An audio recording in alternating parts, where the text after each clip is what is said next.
Terrorist की जो है, आतंकवाद का कोई धर्म नहीं होता। वो काला इतिहास जिसके बारे में जब पढ़ते हैं तो रोंगटे खड़े हो जाते हैं। तो वो मूवमेंट कोई हिंदू मुस्लिम नहीं था, वो मूवमेंट पाकिस्तानी का स्पॉन्सर्ड उन लोगों को बरगलाकर एक तरीके से उसको विषय बनाने का था, राजनीतिक विषय बनाने का। कश्मीर फाइल ने कई परिवारों की और कई पार्टियों की दबी हुई फाइल खोल दी है। चुन चुन करके उनकी हत्याएं की गई जो भारतीय जनता पार्टी के समर्थक थे और राष्ट्रवादी लोग थे।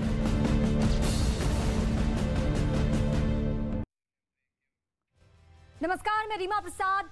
डंके की चोट पे आप देख रहे हैं। 32 साल बाद ही सही कश्मीर में हिंदू नरसंहार का सच सामने आ चुका है। 32 साल बाद ही सही कश्मीरी पंडितों पर जो इस्लामिक क्रूरता की गई वो क्राइम फाइल खुल चुका है। 32 साल बाद ही सही देश ने वो नर्क देखा जो कश्मीरी पंडितों ने जीते जी भोगा है। लेकिन सवाल 32 सालों बाद भी बरकरार है कि कश्मीर के बगदादी आजाद क्यों है। जिन लोगों ने खुद टीवी चैनलों पर शान से कश्मीरी पंडितों के नरसंहार की बातें खूब बोली, क्या उन्हें कभी सजा नहीं मिलेगी? क्या किसी का मन नहीं करता है कि सजा मिले? आज सवाल ये है कि कश्मीरी पंडितों के नरसंहार पर खामोश रहने वाले फिल्मों के खिलाफ क्यों गुस्सा दिखा रहे हैं। महबूबा मुफ्ती ने फिल्म से चिढ़कर सवाल उठाते हुए कहा कि ये फिल्म दो समुदायों में दूरी बढ़ा रही है और ये सब सरकार के इशारे पे हो रहा है, ये कहा है महबूबा मुफ्ती ने। तो सवाल ये भी है कि कश्मीरी हिंदुओं के नरसंहार पर 32 साल तक स्लीपिंग मोड में रही महबूबा को क्यों लगता है कि सच दिखाने से दूरी बढ़ जाएगी? क्यों डर लगता है? सवाल तो सिर्फ महबूबा के लिए नहीं, फारूक अब्दुल्ला के लिए भी है। फारूक अब्दुल्ला ने कहा कि 1990 में क्या हुआ, क्यों हुआ, इसकी जांच सुप्रीम कोर्ट के जज से कराई जानी चाहिए। तो सवाल तो यह भी उठता है कि 12 साल तक जम्मू कश्मीर में अब्दुल्ला सरकार थी, आपने कभी कोई जांच क्यों नहीं बिठाई, क्यों नहीं कराई? क्यों ये कहकर कश्मीरी पंडितों के जख्म पर नमक रगड़ रहे हैं? जरूरी नहीं कि हर फिल्म सच हो। आज उस सेकुलर गैंग से भी सवाल है जो 32 साल तक सेकुलरिज्म का साइनाइड चाटकर कश्मीरी हिंदुओं की दुर्दशा पर तमाशा बना रहा, तमाशा देखता रहा।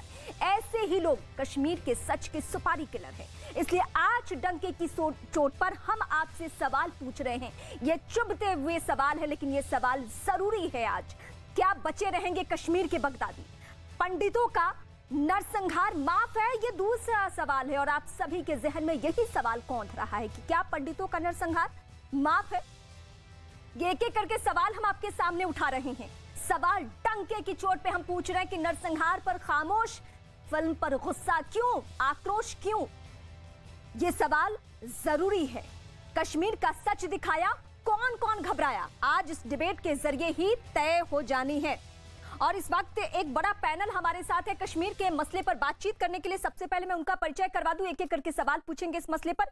प्रेम शुक्ला बीजेपी के लीडर इस वक्त हमारे साथ जुड़ चुके हैं इस वक्त, आपका स्वागत है। गुरदीप सिंह कांग्रेस पार्टी के लीडर, आपका भी स्वागत है। ललित अंबर जो कि कुछ ही देर में मेरे साथ होंगे, कश्मीरी पंडित है, कश्मीरी एक्टिविस्ट भी है, उन्हें बखूबी मालूम है कि हालात क्या बने। उमेश तलाशी जो कि कश्मीरी नेता हैं, बहुत करीब से वहां की राजनीति को देखते रहे हैं और तमाम सरकारों के बारे में उन्हें बखूबी मालूम है। सबसे पहले उमेश जी, मैं आप ही के पास आती हूं। अगर ये सच्चाई आज दिखाई जा रही है तो परेशानी क्यों है? क्यों कहा जा रहा है कि दूरी बढ़ रही है? क्या 32 सालों में कभी करीब महसूस किया आपने कश्मीरी पंडितों को और वहां के रहने वाले लोगों को?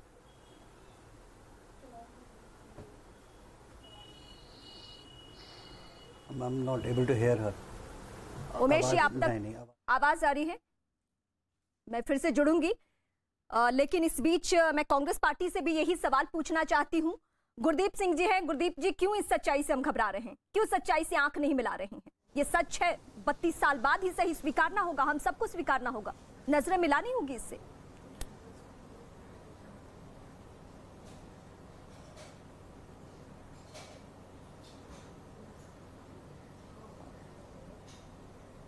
आपको मेरी आवाज आ रही है? जी बिल्कुल, मैं सुन पा रही हूँ आपको, आप बोलिए। आपका सवाल क्या है? सवाल पूछिए दोबारा। मेरा सवाल ये है कि अगर ये फिल्म बनी है तो इससे घबराहट क्यों है? महबूबा मुफ्ती कहती हैं कि दो समुदायों में दूरी बढ़ रही है। करीब कब थे ये दो समुदाय कश्मीर में खासकर? नहीं, ये तो आपका मानना है कि घबराहट है। हाँ। मेरा मानना है कि कोई घबराहट नहीं है। एक फिल्म बनी है, जिसको देखनी है वो देखे। कश्मीर की सच्चाई क्या है वो शायद आपको मालूम नहीं है।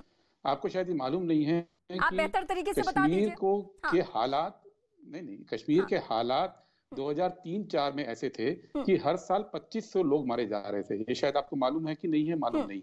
उसके बाद 10 साल जो सरकार रही हमारी, उसमें करीब 4000। आपको 32 साल पहले की सच्चाई पता है ना? हाँ, यही बता रहा हूँ ना। हाँ। क्योंकि 2500 लोग मारे जा रहे थे, हाँ। क्योंकि कश्मीरी पंडितों को घाटी छोड़नी पड़ी थी। इसी वजह से भारत की जो सेनाएं हैं, उन्होंने उस पूरे पीरियड के अंदर जो काम किया, आपको नहीं मालूम होगा। 4200। नहीं, मुझे क्या क्या मालूम है आज पूरे डिबेट में मैं बता दूंगी दर्शकों को ना। आपको 1990 का कोई वाकया नहीं मालूम है। आप 2004 में मेरे को लेके आएंगे और आप बार बार हर लाइन में कहेंगे मुझे कुछ मालूम नहीं है। पूरी होने दीजिए, आपने टोक दिया। शर्मनाक है ये कि आपको 32 साल पहले क्या हुआ वो नहीं मालूम है। आपने मेरी बात पूरी होने दी। आप क्यों बार बार इस बात का जिक्र करें? आप बात कीजिए ना 32 साल पहले 1990 में क्या हुआ। हाँ, 1990 में क्या हुआ, उस पे आता हूँ। उसी पे आना है, 1990 में बात उसी पे करनी है। 1990 में जब कश्मीरी पंडितों को घाटी छोड़ने पे मजबूर किया गया आतंकवाद के कारण, उसी वजह से वहां आतंकवाद लगातार बढ़ता गया और इतना बढ़ता गया कि 2003-4 तक हर साल 2500 लोग वहां मारे जा रहे थे। इसीलिए उसके बाद उनसे बदला लिया गया। 4241 आतंकवादी 10 साल यूपीए के 4241 आतंकवादी मारे गए। आपको ये मालूम है? उसके बाद के पीरियड में भी मोदी जी के टाइम पे 1400 आतंकवादी मारे गए। वो क्यों मारे गए? क्योंकि वह शांति स्थापित करनी थी। 2500 लोग जो हर साल मारे जाते थे, हो गई शांति 125 लोगों पे आ गए थे। 2004 में हुई, आप पूरी बात 2014 में हुई, एक मिनट, शांति स्थापित हो गई कश्मीर में। एक मिनट, मैं पूछूंगी, मैं तो सबसे पहले भी आपके पास आई हूँ। मैं बीजेपी से पूछूंगी, पहले आप अपनी बात। एक सवाल मेरी तरफ से पूछिए ना। आप बताइए, सवाल पूछिए कि आप बताइए। 1990 के अंदर आपने कहा आतंकवाद। 1990 के अंदर, अरे 1990 के अंदर होम मिनिस्टर थे मुफ्ती मोहम्मद सईद जी। तो उनके साथ बीजेपी ने सरकार क्यों बनाई थी? मुख्यमंत्री उनको क्यों बनाया था? गठबंधन की सरकार क्यों बनाई थी? नहीं बताएंगे, सजा देनी थी ना। बीजेपी से तो मैं सवाल पूछूंगी, वो तो मेरा काम है। इस डिबेट में मैं यही काम करने बैठी हूँ। पहले आप ये पूछिए, कांग्रेस पार्टी नहीं बताएगी। मंत्री के रहते, जिस गृह मंत्री के रहते अगर वहां पे मतलब आपकी केंद्र में सरकार रही, आपने वहां कश्मीर की जिम्मेदारी आपकी नहीं है। हम आपसे ना पूछें। मैं बताता हूँ।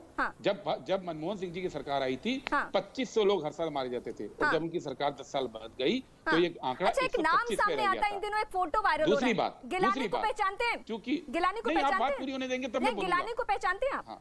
मनमोहन सिंह जी जब आए, गिलानी को पहचानते हैं आप ना?